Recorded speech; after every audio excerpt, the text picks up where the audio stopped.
नमस्कार, चार के चक्रव्यूह में आपका स्वागत है। आज चार के चक्रव्यूह की सबसे बड़ी खबर आपको बता दें, मदरसे की है।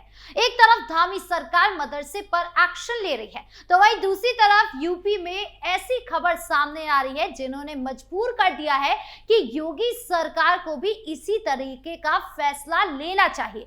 तो क्या है पूरा मामला, बताएंगे आपको। फिर दूसरी खबर में बात संविधान संशोधन बिल की चल रहे विवाद की, जिसको लेकर अब डिंपल यादव की भी प्रतिक्रिया सामने आई है।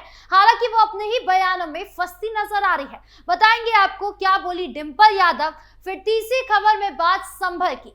संभल के मंदिर मस्जिद विवाद को 28 अगस्त तक के लिए टाल दिया गया है। टालने का कारण मुस्लिम कमेटी और मस्जिद कमेटी बताई जा रही है। तो क्या है पूरा मामला, कोर्ट में क्या कुछ हुआ, बताएंगे आपको। फिर चौथी खबर में बात बुलडोजर एक्शन की, जो यूपी के श्रावस्ती में देखने को मिला है, जिससे हड़कंप मच गया है। बताएंगे आपको पूरा मामला। तो चलिए शुरू करते हैं चार का चक्रव्यूह। शुरुआत करते हैं चार के चक्रव्यूह की सबसे बड़ी खबर से, जो यूपी से है, जहां बरेली के मदरसे से ऐसी खबर सामने आई है जिसने लोगों के होश उड़ा दिए हैं। दरअसल बरेली के मदरसे में चल रहे घिनौने कांड का पर्दाफाश हुआ है, जिससे खुद बरेली पुलिस ने बताया है। सुनिए क्या कुछ कह रही है पुलिस। एक अपराधी जिसका नाम नबी हसन है, उसको गिरफ्तार किया है। इसका बैकग्राउंड कुछ ऐसा है कि इसके द्वारा मदरसे से ही हाफिज बनने की पढ़ाई की जा रही थी। दो प्रकार के आपराधिक कृत्य इसके द्वारा कारित किए गए हैं।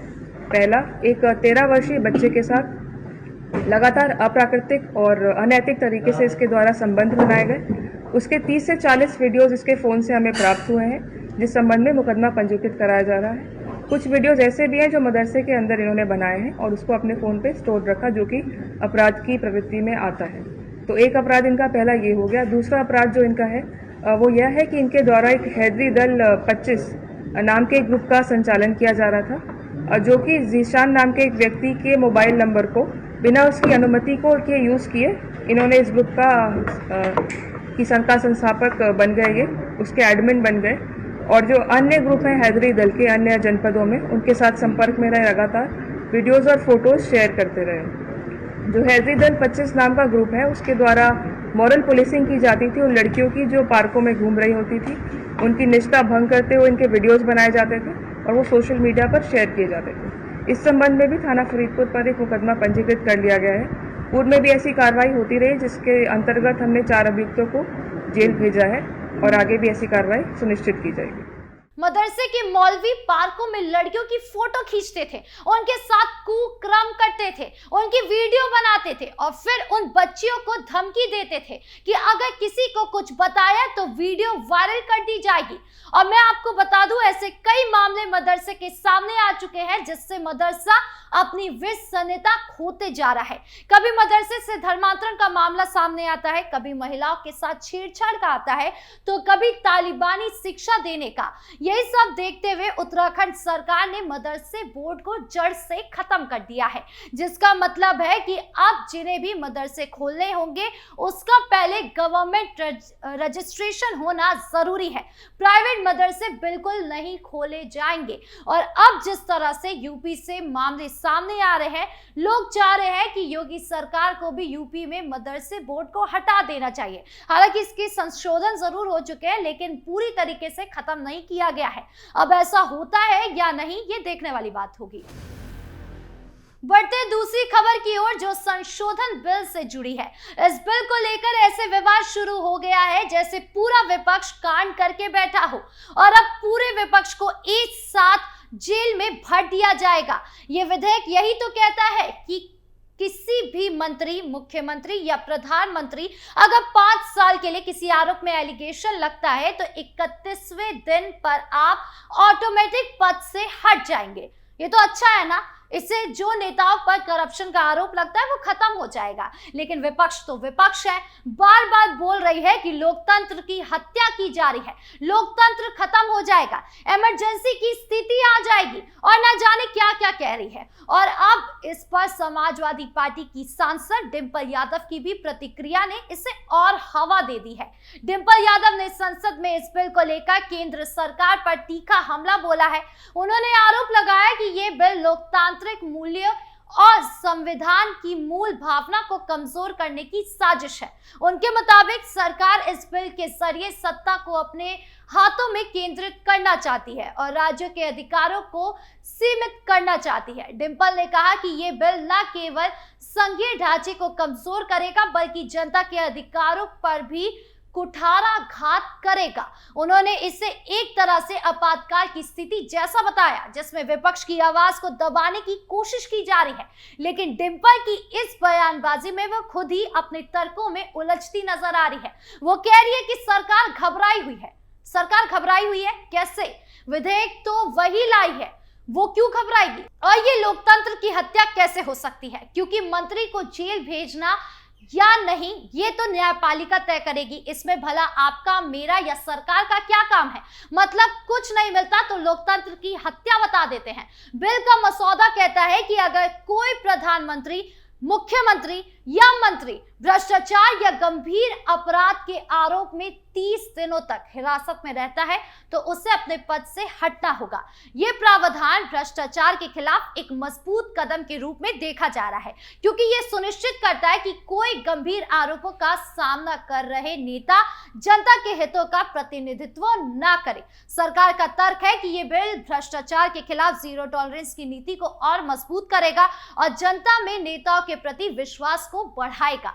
लेकिन विपक्ष, खासकर समाजवादी पार्टी और कांग्रेस इसे लोकतंत्र के लिए खतरा बता रहे हैं। खैर, इस बिल ने संसद में तीखी बहस को जन्म दिया है और विपक्ष ने इसे लेकर संसद से लेकर सड़क तक विरोध शुरू कर दिया है। ये देखना बाकी है कि इस बिल का भविष्य क्या होगा। अब तीसरी खबर की ओर बढ़ते हैं जो उत्तर प्रदेश के संभल से है, जहां जामा मस्जिद और हरिहर मंदिर विवाद ने एक बार फिर सुर्खियां बटोरी है। इस मामले को कोर्ट ने 28 अगस्त तक के लिए टाल दिया है और इसका कारण मस्जिद कमेटी को बताया जा रहा है। दरअसल संभल की शाही जामा मस्जिद को लेकर दावा किया गया कि यह मस्जिद 1529 में मुगल बादशाह बाबर द्वारा एक हरिहर मंदिर को तोड़कर बनाई गई थी। इस दावे के आधार पर एक याचिका दायर की गई थी जिसके बाद कोर्ट ने मस्जिद के सर्वे का आदेश दिया था। 19 नवंबर 2024 को पहला सर्वे हुआ और 24 नवंबर को दूसरा सर्वे होने के दौरान भारी हिंसा भड़क उठी। इस हिंसा में 5 लोगों की मौत हो गई और 20 से ज्यादा पुलिसकर्मी घायल हुए। प्रदर्शनकारियों ने पुलिस पर पथराव किया, वाहनों में आग लगाने की कोशिश की और कुछ ने गोलीबारी भी की। पुलिस ने स्थिति को नियंत्रित करने के लिए आंसू गैस का इस्तेमाल किया। इस हिंसा के बाद समाजवादी पार्टी ने बीजेपी सरकार पर इसे सुनियोजित साजिश का आरोप लगाया। सपा नेता अखिलेश यादव ने दावा किया कि यह हिंसा यूपी सरकार ने जानबूझकर करवाई, लेकिन बीजेपी ने इन आरोपों को सिरे से खारिज करते हुए कहा कि यह हिंसा सपा के संरक्षण में मौजूद अपराधियों की वजह से हुई है। कोर्ट ने मस्जिद कमेटी ने सर्वे के खिलाफ आपत्ति दर्ज की है। उनका कहना है कि यह मस्जिद उनकी वैध संपत्ति है जिसका रिकॉर्ड दशकों पुराना है। इस वजह से कोर्ट ने अगली सुनवाई 28 अगस्त तक के लिए टाल दी है ताकि सभी पक्षों को सुना जा सके। इस मामले ने संभल में तनाव का माहौल बना दिया है। जिला प्रशासन ने 10 दिसंबर तक बाहरी लोगों, सामाजिक संगठनों और जनप्रतिनिधियों के प्रवेश पर रोक लगा दी है ताकि शांति व्यवस्था बनी रहे। लेकिन संभल के मामले को देखा जाए तो कहा जा रहा है कि जिस तरह से मस्जिद के आसपास से सनातनी सबूत मिले हैं, कूप मिले हैं, उससे अंदाजा लगाया जा सकता है कि फैसला किसके हित में आ सकता है। और न केवल सबूत बल्कि कई पुरातत्व किताबें ये दावा करती है कि संभल में ही कल की अवतार होना है और संभल ही वो जगह है जहां देवी देवता बसते हैं। हालांकि मुस्लिम पक्ष अभी भी तथ्य से सहमत नहीं है। मामला कोर्ट में है। 28 अगस्त को सुनवाई होनी है। अब सुनवाई में क्या कुछ होता है ये देखने वाली बात होगी। चौथी खबर यूपी के श्रावस्ती से है, जहां बुलडोजर एक्शन ने एक बार फिर हड़कंप मचा दिया है। श्रावस्ती के भिनगा नगर में ईदगाह से तहसील तिराहे तक सरकारी जमीन पर बने लगभग 53 अवैध मकानों और दुकानों को प्रशासन ने बुलडोजर से ढहाने का फैसला किया है। इस कार्रवाई की चेतावनी मिलते ही दुकानदारों में अफरा तफरी मच गई। लोग अपनी दुकानें खाली करने में जुट गए। प्रशासन ने साफ कर दिया कि ये कार्रवाई अवैध अतिक्रमण के खिलाफ है और इसमें किसी भी धर्म, या समुदाय को निशाना नहीं बनाया जा रहा। योगी सरकार की जीरो टॉलरेंस नीति के तहत ये कदम उठाया गया है, जिसका मकसद सार्वजनिक जमीन को अतिक्रमण से मुक्त करना है।